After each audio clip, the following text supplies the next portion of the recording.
Соңғы 3 тәулікте Риддерді қалың қар басты. Қолайсыз күн райы тұрғындарды, автобус жүргізушілерін, автомобилистерді және коммуналшыларды әбігерге салды. Риддерліктер жолдар мен тротуарлардың нашар тазартылуына өз наразылықтарын білдіруде. Ал жол қызметі тәулік бойы қолайсыз ауа райының салдарынан күресіп жатыр деп түсіндірді қалалық тұрғын үй коммуналды шаруашылығы бөлімінде. Риддерде жауған қалың қар жолдардағы кептелістердің себебіне айналды. Арнайы техника көшелерге зорға деп тазалауда. Жарты сағат ішінде тротуарларды қайта қаралып қалады. Ал көлік иелері болса, омбығардан машиналарын қазып шығаруға мәжбүр. Қолайсыз ауа райы жол көлік оқиғаларына және қоғамдық көліктің қызметінің қиындауына әкелді.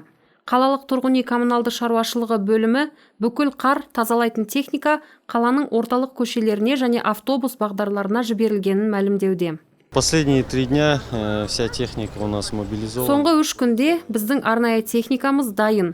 Эталон фирмасымен келісім жасалған, қаржы бар.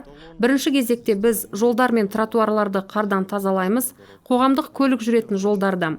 Күн райы ашылса, жеке сектор көшелерін тазалаймыз. Әзірше ол жақты тазалауға қалың қар мүмкіндік бермей отыр.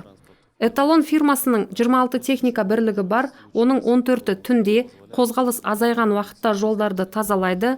Олар түнде тротуарлар мен жолдарды тазалап үлгереді.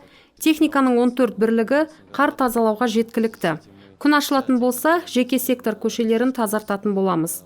Күндізде жұмыс тоқтамайды. Қар орталық жолдарда тазаланып жатыр. Тұрғындар ауланы тазалау жайында бізден сұрауда. Ауланы пәтер иелері кооперативтері өз қаржылары есебінен немесе меншік иелері өз қаржылары есебінен тазарту керек деп заңда жазылған. Жеке сектордың тек жүретін бөлігін ғана тазалаймыз.